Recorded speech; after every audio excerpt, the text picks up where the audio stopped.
বাতাসে বাতাসে নিঃশ্বাস বায়ু ভরা অকৃপণ চাই এখানে এবার তুমি জননিরাপত্তা রক্ষায় পুলিশ নিরাপত্তা বাহিনীকে সাহায্য করতে পৌঁছে দেওয়ার লক্ষ্যে এই বাহিনীর সদস্যরা নিজের অক্লান্ত প্রয়াস চালিয়ে যাচ্ছে। প্রাকৃতিক বিপর্যয় আইন শৃঙ্খলা রক্ষায় জাতির সুরক্ষা ও মর্যাদা বাণীর শপথ নিয়ে 6 ডিসেম্বর 1962 বাণী দেশের সার্বভৌমত্ব ও ধর্ম নিরপেক্ষতা।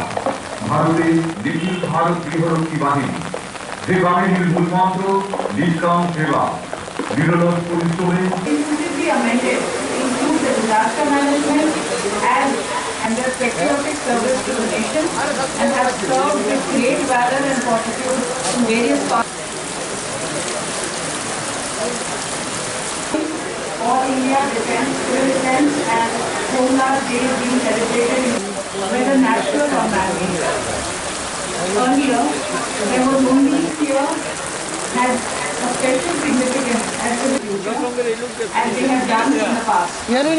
On the occasion of their 59th annual day and highlight the importance of civility, their selfless service towards building a secure and healthy society.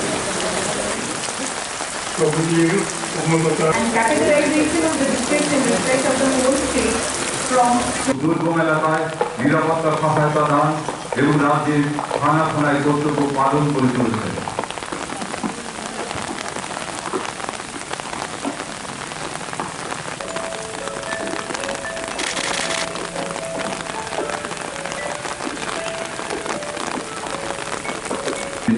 তেরোই মতের দিকে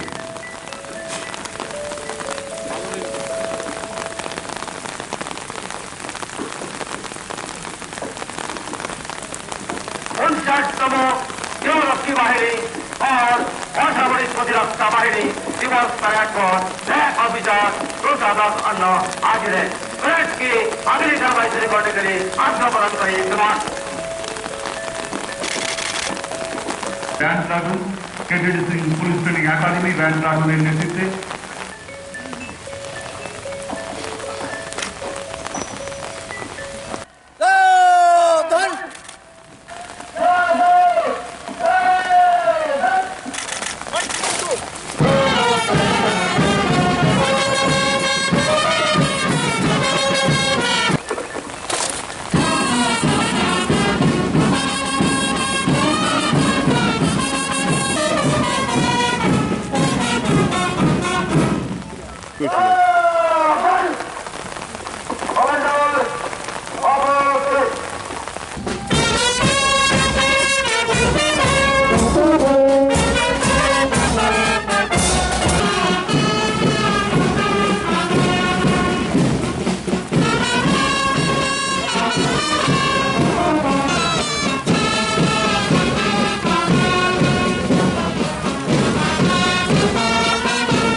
ঘুরে স্যার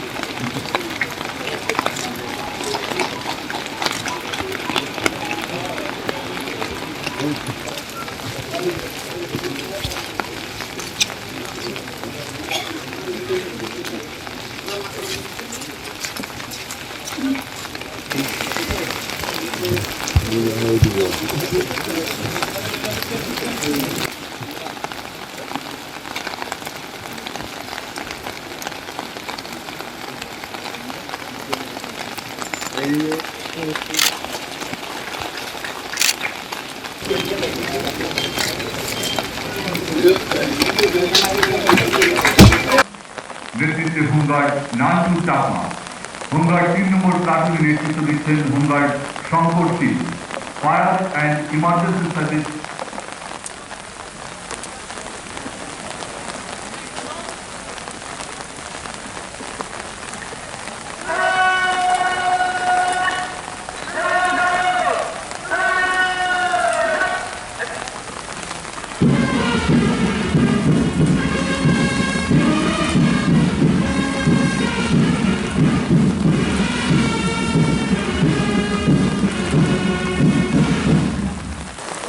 जांच करते हुए हैं। यदि ड्यूटी के दौरान किसी होमगार्ड कर्मी के सदस्य की मृत्यु हो जाती है तो उनके परिवार के किसी सदस्य को योग्यता के अनुसार सरकारी नौकरी प्रदान की जाती है। अभी तक गायन हार्नेस स्कूल के आधार पर 186 लोगों को सरकारी नौकरी मिली है और 41 लोगों को नौकरी के बदले आर्थिक सहायता दी गई है। वर्तमान में इन सभी योजनाओं के होमगार्ड के सदस्य लाभान्वित हो रहे हैं। सन 2012 में होमगार्ड कर्मी के सदस्यों के लिए पेंशन योजना शुरू की गई है। मई 2018 से होमगार्ड कर्मी के सदस्यों को मासिक वेतन जो 6,700 रुपये था उसे बढ़ाकर 18,140 रुपये प्रति माह किया गया है। ये बहुत खुशी की बात है कि होमगार्ड कर्मी के कई सदस्यों को भारत के माननीय राष्ट्रपति के द्वारा उनकी उत्कृष्ट सेवा एवं योगदान के लिए राष्ट्रपति पदक से सम्मान किया गया है। होमगार्ड अतुल को साल 2021 को इंडिपेंडेंस डे के अवसर पर होमगार्ड एवं होमगार्ड इंडिया के साल 2021 के इंडिपेंडेंस डे के अवसर पर आपको ये पदक से सम्मानित किया गया है। मुझे उम्मीद है कि हमारे राज्य में शांति और सौहार्द बनाए रखने और प्राकृतिक आपदाओं से निपटने में होमगार्ड एवं सिविल डिफेंस कर्मी के सदस्य अपनी महत्वपूर्ण भूमिका निभाते रहेंगे। अंत में मैं आज इस थोड़ी सी सुंदर खेल के बारे में धन्यवाद करता हूँ। धन्यवाद। আমরা প্রতি বছর পর্যবেক্ষণ করে আসছি। এবারে 59তম এই উদযাপন সমারোহ। আমরা জানি আমাদের ত্রিপুরা বিশেষ করে এই উত্তর পূর্বাঞ্চল প্রাকৃতিক দুর্যোগের একটা বিশেষ চিহ্নিত ভৌগোলিক অঞ্চল। অর্থাৎ খাদ্য দুর্যোগের মধ্যে ভূমিকম্প, অন্যান্য দুর্যোগ কিন্তু এই অঞ্চলে বৈজ্ঞানিকভাবে স্বীকৃত। অতীতের ইতিহাসে যদি আমরা তাকাই তাহলে আমরা মনে পড়ে এবং সবারই মনে দাগ থাকে যে প্রলয়ঙ্করী ভূমিকম্প আমাদের এই রাজ্যে ঘটেছিল সেই 1897 সাল জুন মাস। সেই সময়ে তখনকার রাজপ্রাসাদ সম্পূর্ণ দুর্বিষহ হয়ে গেছে। এরপরে নতুন করে বর্তমান অধিবেন্দ্র প্রাসাদ নির্মাণ শুরু হয়ে 1901 সালে তারপর সম্পূর্ণ হয়েছে এই বর্তমান অধিবেন্দ্র প্রাসাদ। সেমনিভাবে 1950 সালে আবার ভূমিকম্পে ত্রিপুরাতে প্রচণ্ড ক্ষয়ক্ষতি হয়েছে। এরপর 1957 সাল ত্রিপুরাতে বিশেষ করে আগরতলাতে যে জলপ্লাবন অর্থাৎ ভয়াবহ রকম ধারণ করেছিল সেটা উল্লেখযোগ্য। এরপরে এই সম্প্রতি বিজ্ঞানসম্মত উপায়ে আমরা এগিয়ে গেছি। এখন আমাদের দেশে যে ডিজাস্টার ম্যানেজমেন্ট এটা পরিপূরণ করার একটা রূপ পেয়েছে। ডিজাস্টার ম্যানেজমেন্ট রেসপন্স ফান্ড এগুলো সমস্ত রাজ্যগুলোকেই দিয়ে দেওয়া হচ্ছে। এইভাবে আধুনিক প্রযুক্তি ব্যবহার করে দুর্যোগ মোকাবিলা করার বিভিন্ন আধুনিকতম সরঞ্জামগুলো আমরা পাচ্ছি।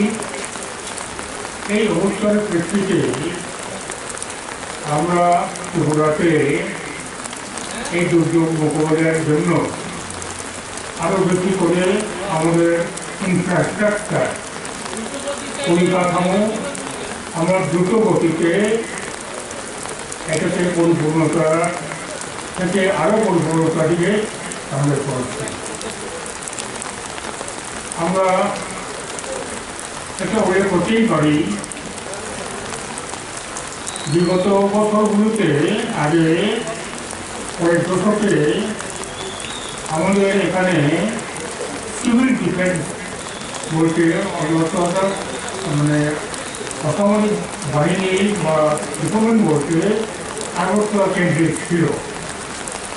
আগরতলাতেই মাত্র সিভিল ডিফেন্সের কার্যক্রম কিন্তু ছিল, কিন্তু বর্তমান সরকার ক্ষমতায় আসার পর আমরা এই সিভিল ডিফেন্স যে পরিকাঠামো এটাকে শুধু আগরতলা বা পশ্চিম ত্রিপুরায় সীমাবদ্ধ না রেখে সারা ত্রিপুরার 8টি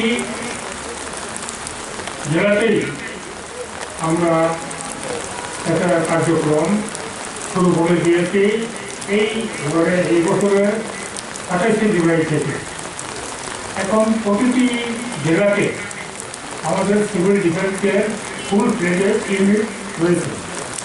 সেখানে অ্যাডিশনাল ডিস্ট্রিক্ট ম্যাজিস্ট্রেটরা তার দায়িত্বে রয়েছে এবং তাদের এই প্রত্যেকটা জেলাতে আমাদের প্রাথমিকভাবে আমরা 50 জন করে ভলান্টিয়ার নির্বাচন করে তাদেরকে উপযুক্ত প্রশিক্ষণ আমাদের রয়েছে। এছাড়াও আপনার সিপাহীতে NDRF এই কার্যক্রম নিয়ন্ত্রণে ওখানে আপনার বিপদের মোকাবিলার জন্য ভলান্টিয়ার গ্রুপ সেখানে ট্রেনিং প্রশিক্ষণ দেওয়া হয়েছে এবং এই কাজটা আরও চলছে। এটা শুধু একটা বেশি নয়, পরবর্তী দেশগুলোকে এখানে সমস্ত কভার করে এই জায়গায় স্ট্রেন্থ ভলান্টিয়ার স্ট্রেন্থ আরও বাড়ানো। এছাড়াও আমরা প্ল্যান নিয়েছি রেভিনিউ গভর্নমেন্ট তথা এই ডিজাস্টার ম্যানেজমেন্ট পক্ষ থেকে যে আমরা এই ভলান্টিয়ারদের সংখ্যা ক্রমে আরও 50 বা আরও 100 করে আরও বাড়িয়ে স্বয়ংসম্পূর্ণদের দিকে আমরা এগিয়ে যাই। এবং রাজ্য সরকারের আরও প্রকল্প আমরা ঠিক করেছি। সেটা হলো প্রতিটি শহরে, রাজ্যের 32 শহরে এবং রাজ্যের গ্রামীণ এলাকাগুলোতে urban local area and rural local area ওগুলোতেও এই কার্যক্রমকে নেটওয়ার্কে আমরা আরও সুসংহত এবং সুসংহত করার সমস্যা চালিয়ে যাচ্ছে। এইভাবে আমরা প্রতিটি শহরের প্রতি ওয়ার্ডে একজন সিভিল ডিফেন্স ওয়ার্ডের দায়িত্ব আমরা তুলে দেব। একইভাবে আমরা প্রতিটি ভিলেজকে, প্রতিটি পঞ্চায়েতে, প্রতিটি ভিলেজ কমিটিতে একজন করে আপদ মিত্র আমরা নির্বাচন করে তাদের উপর আমরা দায়িত্ব দেব এবং এরা বিভিন্ন দিক দিয়ে তাদেরকে প্রশিক্ষণ দেওয়া হবে। আজকে এইভাবে সারা ত্রিপুরাতে এই বিপর্যয় মোকাবিলার জন্য একটা টোটাল নেটওয়ার্ক পরিকাঠামো আমরা ধীরে ধীরে অতি দ্রুত গতিতে আমরা এটা সম্পন্ন করে চলছি এবং এই কাজটা আরও চলছে। এখানে উল্লেখযোগ্য বিষয় যে আমাদের পরম শ্রদ্ধেয় প্রধানমন্ত্রী নরেন্দ্র মোদীজি বিশেষ উৎসাহে এবং উদার সহায়তায় আমরা এই বিপর্যয় মোকাবিলার ক্ষেত্রেও আমরা বিভিন্ন প্রকল্পের জন্য আমাদের যে বাজেট বরাদ্দ সেটা আমরা পাই। এটি করে আমরা প্রতি বছরের যে বাজেট বরাদ্দ এগুলো থেকে প্রতিটি ক্ষেত্রে যখনই কোনো প্রাকৃতিক বিপর্যয় ঘটছে সেখানে আমরা জাতীয় করতে পারছি এবং সাহায্যের হারও সঙ্গে সঙ্গে বাড়িয়ে দিচ্ছি। উদাহরণস্বরূপ আমাদের এই ত্রিপুরাতে প্রাকৃতিক দুর্যোগ প্রবণ এলাকা বলতে গত কয়েক বছর দেখা গেল এখানে আরেকটা রিপিটেড একটা ঘটনা হচ্ছে cyclone, Uttarbanga cyclone. Uttarbanga cyclone বিভিন্ন এলাকায় হচ্ছে। এই যে সাইক্লোন এটা করে দারুণভাবে এফেক্ট হচ্ছে, কিন্তু এখন যেখানে এই আপনার ঘূর্ণিঝড় হচ্ছে সঙ্গে সঙ্গে তখনকার যে প্রশাসনিক পরিকাঠামো, ডিস্ট্রিবিউটিভ যে পরিকাঠামো, ওদের পরিকাঠামোর সঙ্গে সঙ্গে সেই বিপর্যয় উপকূলকে জাগিয়ে যাচ্ছে। এতে করে যখন ঘটনা হচ্ছে যে সময়টা হচ্ছে সঙ্গে সঙ্গে অন দি স্পট এই বিপর্যয় উপকূলের সমস্ত সরঞ্জাম সহ আমাদের সিভিল ডিফেন্সের বা অন্যান্য যারা বড় বড় সংস্থা তারা যে আইন হচ্ছে বিপর্যয় উপকূল করা হচ্ছে। এতে করে আমরা দেখেছি আমাদের অভিজ্ঞতায় যে আজকে এই সকাল 8টাতে সাইক্লোনটা হলো, সকাল 10টার মধ্যে সেখানে আমাদের সব কর্মী অফিসারবৃন্দ সেখানে আসে, সমস্ত রেস্টের ব্যবস্থা করা হচ্ছে এবং লগে লগেই তাদেরকে ইমিডিয়েট রিলিফ, ড্রাই ফুড, অমুক তমুক সেটার ব্যবস্থা করা হচ্ছে এবং ইমিডিয়েট ফান্ড তাদের হাতে তুলে দেওয়া হচ্ছে, ইন্টারনেট রিলিফ তুলে দেওয়া হচ্ছে। এছাড়া একবারে এডিআরএফ নয়, আমরা তাদেরকে যে যে ক্ষতি হচ্ছে একবারে গাইডলাইন অনুসারে আমরা তাদেরকে এক সপ্তাহের মধ্যে একেবারে করে দিচ্ছি।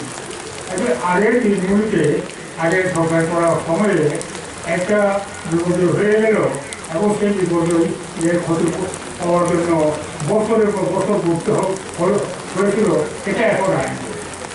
এটা ভাই জনগণ সরকারের কার্যক্রমের উপরে বিশ্বাস খুব আশ্বস্ত করছেন এবং তারাও সব দিকে মানুষের দিকে তারা সহযোগিতা পাচ্ছেন। এই বর্তমান অবস্থা এই পৃথিবীতে গত 2 বছরে